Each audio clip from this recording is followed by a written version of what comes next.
사도신경으로 우리의 신앙을 고백합니다.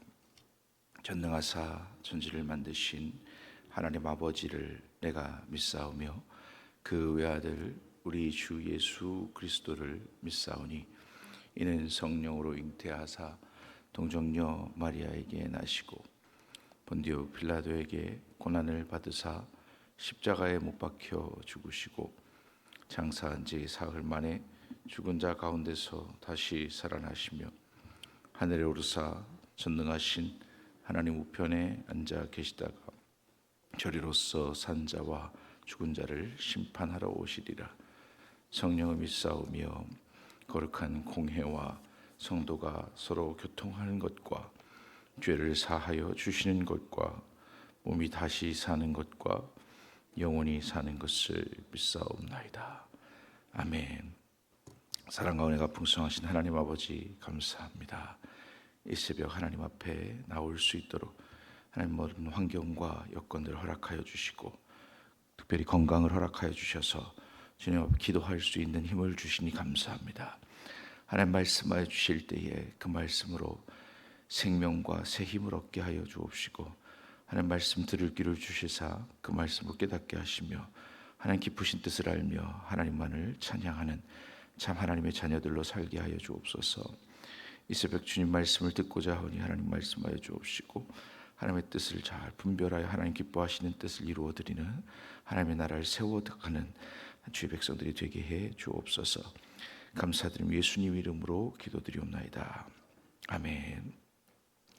하나님 말씀 봅니다. 하나님 말씀 예레미야서 51장 11절로 19절의 말씀입니다.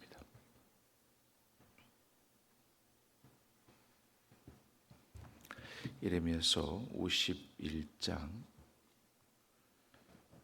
11절부터 19절의 말씀을 교독합니다. 11절 읽겠습니다. 화살을 갈며 둥근 방패를 준비하라.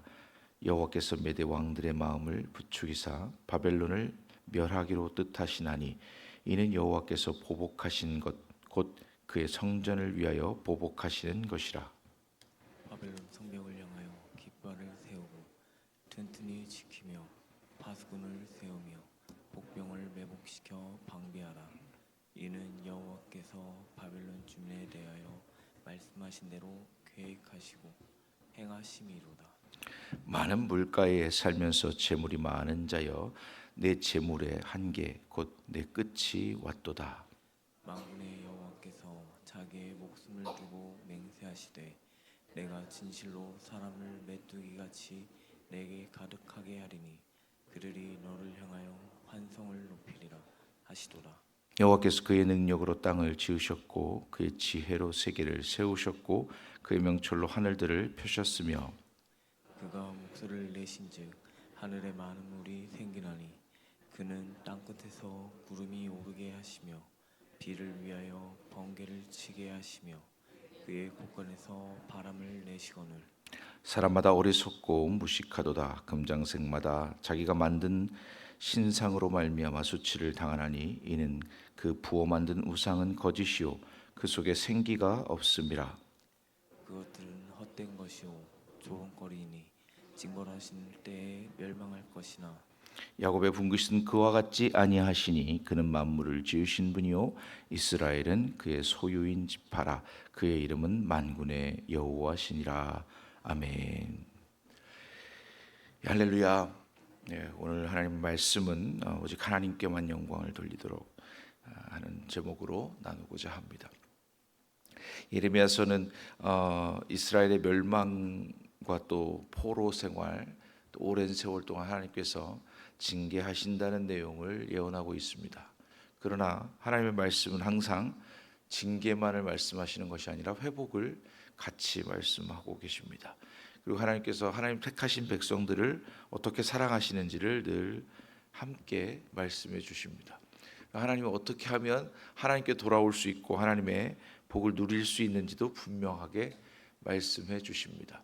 성경은 명백하게 말씀하고 있는데 사람은 그 명백한 말씀을 자꾸 훼손하려고 합니다. 요즘 창세기를 통해서 담임 목사님 말씀이 전거되고 있을 때 보면 최초의 아담과 하와가 범죄한 것은 하나님의 말씀은 너희가 저 동산 중앙에 있는 나무의 과실을 먹으면 정령 죽으리라 하는 명백한 말씀이었습니다. 근데 사람은 죽을까 하노라. 하나님의 말씀을 흐릿하게 바꾸는 거예요. 그 이유는 아주 단순합니다. 아주 단순해요. 뭐냐면 사람의 생각, 즉 하나님이 원하시는 게 아니라 내 생각대로 하려고 하기 때문입니다. 오늘 본문의 말씀을 통해서 볼 때에 바벨론 멸망을 예고하시는 하나님이 과연 70년 전에, 즉 이 이야기가 바벨론 포로가 실행되기 전부터 이스라엘 백성들이 하나님께 돌이키고 회개했다면 그들을 이스라엘 백성들을 포로기로 보내지 않고 바벨론을 먼저 멸망시켰을까, 이런 내용들에 대해서 학자들이 이야기합니다. 근데 성경은 분명히 말씀하시기를 하나님이 미리 예언하신 것들은 반드시 성취됩니다. 그런데 그 미리 예언하신 이유가 뭐냐면 그들이 그렇게 할 것조차도 알고 계시니까. 그래서 전지전능하신 하나님이라고 우리는 말하고 있습니다. 그러나 너희가 걱정하지 말고 그래도 하나님께서 보응하신다. 성전 불패 사상을 갖고 있던 이스라엘 백성들의 입장에서 볼 때 예루살렘 성전에서 예배하고 있는 우리가 멸망당할 일이 있겠느냐 이렇게 생각하다가 반드시 하나님이 너희들을 성전을 다 무너뜨리고 그 땅에서 뽑으시리라 약속하셨고 언약하셨고 징계하신다고 하셨던 것, 그것이 성취된 후에는 하나님이 이제 어떻게 회복시키시는지를 오늘 말씀하고 있습니다. 여기 말씀하시기를 화살을 갈며 둥근 방패를 준비하라. 여호와께서 메대 왕들의 마음을 부추기사. 여기 메대라고 표현되어 있는데 이건 우리가 잘 알듯이 페르시아, 메대와 바사 왕 페르시아라고 성경에는 표현하고 있습니다. 그들의 연합 공동체로 페르시아 제국이 형성되는 시점에 바벨론은 멸망합니다. 바벨론의 멸망의 시점은 이스라엘의 포로기, 바벨론이 융성하던 시기는 사실 이 바벨론 사람들은 굉장히 갈대아 사람이라고 표현되어 있는데 이 사람들은 오랜 역사를 갖고 있어요. 근데 굉장히 구석에서 조용히 지냈다고 볼 수 있어요. 그리고 그들이 아수르의 세력이 약해졌을 때, 또 애굽의 세력이 약해졌을 때 그들이 제국을 이룬 것이고 한 70년 정도의 시간을 융성하게 지냅니다. 그게 마침 또 이스라엘의 포로 시기와 비슷한 연대를 누립니다. 그러나 하나님이 그들을 보응하시는 오늘 말씀에 보면 성벽을 향하여 깃발을 세우고 튼튼히 지키며 파수꾼을 세우며 복병을 매복시켜서, 즉 이 바벨론이 멸망시키는 아주 구체적인 방법들을 하나님 제시해 주십니다. 그리고 바벨론 주민에 대하여 말씀하신 대로 계획하시고 행하신다. 우리가 살다 보면 오해받는 일이 많습니다. 여러분들은 별로 없으셨나요? 저는 오해받는 일이 많아도 잘 이렇게 변론을 잘 안 하는 편이에요. 왜냐하면 제가 믿는 하나님은 하나님께서 반드시 갚아 주시는 하나님이시기 때문에. 제가 주로 오해받는 일이 뭐냐면 아들 낳으려고 5 낳았어? 라는 오해예요. 딸을 많이 낳다 보니까, 아니 저는 딸을 원했는데도 불구하고 아들 낳으려고 5씩이나 낳은 거야, 이런 이야기를 10 중에 9은 들었던 것 같아요. 애들 어릴 때는 특별히 더 많이 들었어요. 근데 그때 뭐 적극적으로 이야기하지 않았어요. 어떻게 얘기하냐면 하나님이 많이 주셔서 많이 낳습니다 그랬어요. 그 당시에는 그랬어요. 그리고 근데 요즘에는 이제 물어보시면 아니요, 저는 4 낳으려고 했고 우리 아내는 5 낳으려고 했습니다. 이렇게 지금 정확하게 얘기를 해요. 근데 그게 성별을 중요하지 않았어요. 저는 하나님 주시면 그대로 기르겠습니다. 그런데 중요한 내용 하나는 있어요. 만일 아들을 주시면 그건 하나님 겁니다. 근데 그렇지 않으면 하나님께 제가 애써서 이렇게 보내려고 애쓰지는 않겠습니다. 안 보내겠습니다 이건 아니고, 그냥 하나님의 아들을 혹시 주시면 그건 하나님 쓰시려고 주셨다 생각하고 하나님 걸로 잘 키우겠습니다. 그런데 안 주시면 마음 편하게 키우겠습니다. 이거는 기도를 했어요. 근데 늘 오해받는 것이 그 당시에는 저처럼 많이 낳는 사람들이 별로 없어서 그런 오해들을 사곤 했습니다. 근데 그거에 대해서 그렇게 변론을 하고 뭐 그렇게 할 만한 이유를 별로 못 느꼈어요. 지금 와서 보니까 안 하길 잘했어요. 네, 우리 아이들도 그걸 행복해하고 아빠가 참 엊그제 이 편지를 제 생일이라고 편지를 써서 주는데 편지를 읽으면서 정말 잘 컸다 스스로 자기가 그렇게 쓰는 거예요. 거기다 정말 잘 큰 것 같아요라고 썼더라고요. 그래서 부모 마음을 요만큼 아니까 그게 기쁘더라고요. 하나님은 우리가 하나님을 다 알기를 원하십니다. 그런데 다 알 수는 없어요. 하나님이 보여주신 것은 그런데 정확하게 알기를 원하십니다. 계시를 통해서 하나님 나타나시고 말씀을 통해서 미리 주신 것들은 믿기를 원하시는 거예요. 그리고 하나님 미리 말씀하시고 그것을 성취하시는 이유는 나만이 미래의 것들을 정확하게 알고 있는 전지전능한 하나님이다라는 것을 믿도록 하시는 것입니다. 물론 제가 자녀들을 기르면서 미래를 알 수는 없죠. 그러나 하나님 제게 맡기신 사명이 그때는 그거라고 생각하고 열심히 했어요. 열심히 키웠어요. 지금은 그 복을 누리고 있습니다. 그냥 요즘은 편안해요. 제가 인도네시아 선교가 있는 동안 전화 한 통화 받았습니다. 막내한테 전화할 일이 예전에는 하루에 15통화씩 받았어요. 전화를 한 명이 3번만 하면 그렇잖아요. 그렇게 받았는데 지금은 그냥 아빠 하고 싶은 거 해, 사역해, 심지어는 선교 가라고 등 떠밀어요. 가도 돼 이렇게. 그래서 하나님께서 좋은 기회를 주셔서 잘 편안하게 사역을 감당하고 있는 것 같습니다. 그래서 하나님께서 우리에게 주시는 것은 다 이유가 있습니다. 그때 그 상황과 그 시간과 그때의 필요를 따라서 주십니다. 지금 고난이 있으면 그 고난은 하나님의 그 다른 무엇인가를 위해서 준비하는 기간이고, 지금 축복이 있으면, 지금 복이 있으면 그 복은 하나님 기뻐하시는 무엇인가를 이루기 위함입니다. 혹시 내가 계획하고 원하는 것들이 지금 당장 안 될지라도 그게 안 되는 게 다 안 되는 것이 아닙니다. 반드시 하나님께서 갚아주십니다. 11절의 말씀입니다. 화살을 갈며 둥근 방패를 준비하라. 여호와께서 메대 왕들의 마음을 부추기사 바벨론을 멸하기로 뜻하시나니 이는 여호와께서 보복하시는 것 곧 그의 성전을 위하여 보복하시는 것이라. 하나님이 갚아주십니다. 이스라엘 사람들이 자기들의 억울한 심정을 당장 갚아주실 줄 알았는데, 2년 만에 회복시키실 줄 알았는데 70년, 즉 다음 세대 적어도 2세대를 지나서야 하나님의 갚으심을 보게 됩니다. 그럼 우리 눈으로는 확인할 수도 없는 상황입니다. 우리 다음 세대 2.5세대가 지난 다음이면 살아있는 분 간혹 있을 수 있죠. 증손주까지 보는 게 하나님 복이라고 했으니까. 그러나 우리가 그 기쁨을 누리기에는 조금 기력이 많이 쇠할 때란 말이죠. 그러니 하나님이 그 약속을 믿고 바라볼 수밖에 없는 입장이 되는 거예요. 그래서 70년 후에 하나님 회복시키실 것을 바라보도록, 즉 다시 말해서 이스라엘 백성들의 믿음을 회복하는 것을 기대하시는 하나님의 섭리가 있으신 겁니다. 두 번째는 23절 말씀에 많은 물가에 살면서 재물이 많은 자여 내 재물의 한계 곧 내 끝이 왔도다. 바벨론 강가에서라는 노래 아시죠?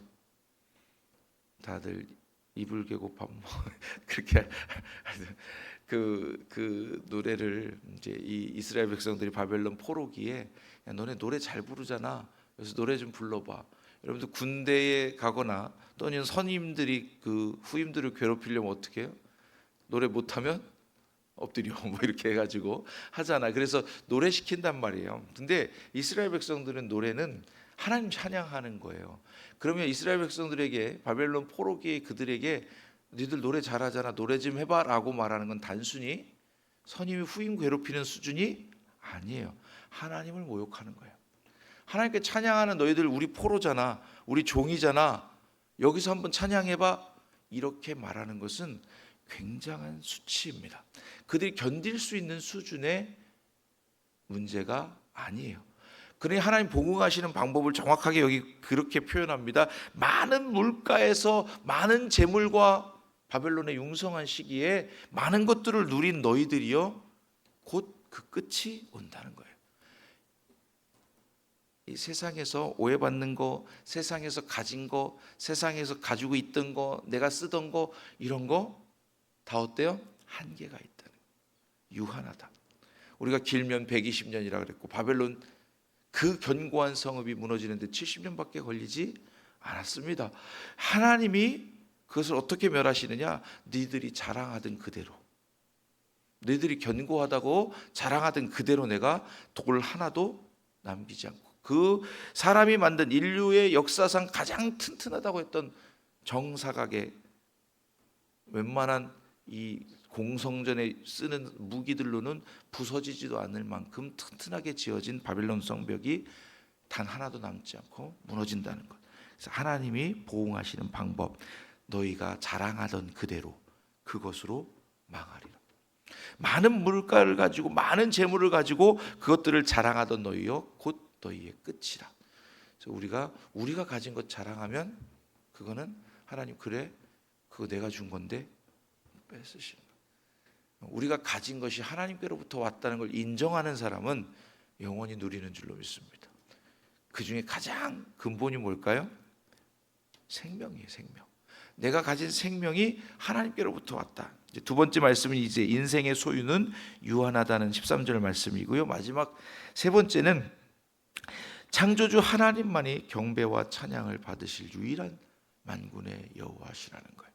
우리가 생각하는 그 무엇도, 그러니까 인생의 그 가진 무엇도, 또 심지어 오늘 말씀에는 이들이 얼마나 어리석은지 자기가 만든 신상이라고 성경에 표현되어 있고, 그 다음 표현에 더 확실하게 말씀하시는 그 부어 만든 우상, 이렇게 우상 그걸 만들고 거기다가 뭐예요?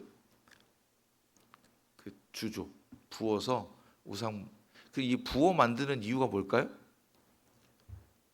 하나 만들겠다고 부어 만드는 거 아니에요. 틀을 만들어 놓고 찍어내는 거예요. 여러분, 찍어내고 수십 개 수백 개 찍어낸 게 이게 신이라는 거예요. 얼마나 어리석은 거예요. 근데 여러분, 그냥 우상이 꼭 소로, 금송아지로, 또는 뭐 우상의 모양, 바알의 모양, 아세라의 모양, 이런 거 찍어낸 것만 우상이라고 생각하시면 큰 오산입니다. 여러분, 뭐 찍어내요? 제일 우리가 좋아하는 거 뭐 찍어내요? 돈도 찍어낸다고 말합니다. 돈 한 장 만들어요? 그 달러 그 동판 있잖아요. 그 판 하나가 어마어마하게 비싸요. 위조하려고 해도 그 위조도 잘 안 되고 그래. 돈이 가장 이 세상에서 가장 많이 찍어내는. 근데 또 아이러니하게도 책 중에는 성경이 가장 많이 찍어내는. 그런데 하나님은 우리가 부어 만든 것, 우리가 생각하고 만든 것을 섬기지 말라는 거예요. 하나님이 주신 것을 믿으라는 거예요. 하나님이 주신 말씀을 읽고 믿으라는 건데, 하나님 말씀에 얼마나 많은 사람들이 그 부어 만든 우상 찍어내는 걸 좋아하는지 제발 그것 좀 섬기지 말라고. 오늘날로 말하면 찍어내는 돈에 뭐 있어요? 인류 역사에 보면 거기에 존경할 만한 사람들 찍혀 있잖아요. 삼국지에 나오는 관우는 이 중국의 굉장한 신 같은 그런 존재예요. 우리나라도 그런 사람이 있어요. 강감찬 장군이나 이순신 장군, 이런 사람들은 민족 신처럼 그렇게 여기는 그런 사람들이 있어요. 그런 사람들은 분명히 민족을 위해서 큰일을 했고 영웅입니다. 그러나 그들은 죽었어요. 끝난다고요. 하나님 우리에게 생명을 주실 때에는 우리와 영원하게 지내시기를 원하셨다. 하나님이 생기를 불어넣으시고 우리에게 원하신 것은 딱 한 가지예요. 창조주를 기억하고 그분을 영원토록 찬양하며 즐거워라. 아담을 만드시고 아담에게 많은 동물들을 이끌어내십니다. 그리고 아담이 그들에게 어떻게 이름 짓는지를 보시고요. 그리고는 마지막에 아담을 깊이 잠들게 하시고 갈빗대를 취해서 하와를 아담에게 이끌어냅니다.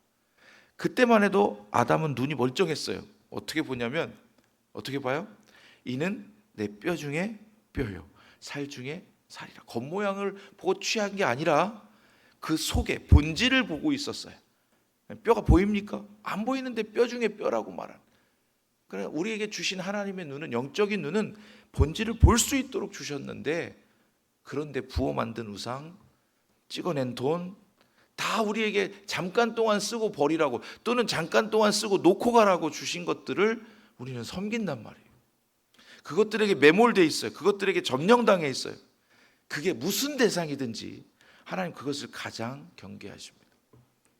유일하게 찬양받으실 분, 창조주 하나님 한 분뿐이십니다. 그래서 그것을 기억하고 살라는 말씀을 정리해드리면, 우리가 억울한 일을 당하든 힘든 일을 당하든 무슨 상황이 되었든 하나님을 믿고 신뢰하는 그리스도인, 하나님의 자녀는 하나님이 반드시 갚아주시니 걱정하지 마라, 염려하지 마라. 두 번째는 인생의 소유는 그것이 무엇이든, 심지어 지금은 우리의 생명도 유한합니다. 하나님께로부터 받았지만 죄 때문에 우리는 유한합니다. 그러니 곧 놓고 갈 거에 연연하지 말라. 세 번째, 마지막으로 창조주 하나님, 우리에게 생기를 주시고 우리의 모든 것 되시는 하나님만이 유일하게 경배와 찬양을 받으실 우리 만군의 주 여호와이심을 기억하시기를 주의 이름으로 축복합니다.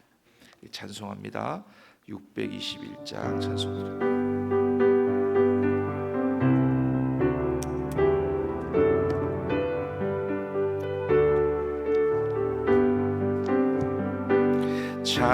찬양하라 내 영혼아, 찬양하라 내 영혼아, 온 마음과 정성 다하여 주 찬양하라.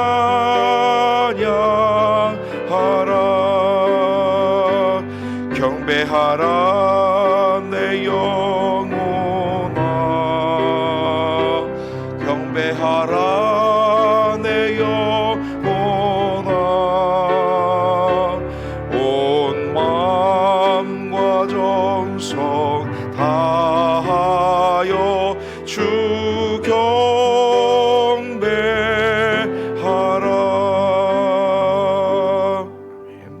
우리 시간은 말씀을 기억하면서 교회가 나아가야 할, 하나님 기뻐하시는 교회를 세워가기 위한 우리의 기도의 제목들을 넣고, 또 담임 목사님과 교회를 위해서 또 여러분들 각자의 소원을 놓고 우리 한번 주님 세 번 부르고 기도합니다. 주여, 주여, 주여. 내려오신 하나님 아버지 감사합니다. 하나님께서 반드시 보응하시고 갚아 주시리라. 믿음의 반석에 굳게 서는 저희들 되게 하여 주옵소서. 하나님께서 반드시 갚아주실 날을 기대하고 아버지 하나님 어려움과 모든 환난 가운데 능히 이기며 아버지 하나님 믿음으로 굳건히 세워져가는 성민교회와 모든 성도님들 되게 하여 주시옵소서.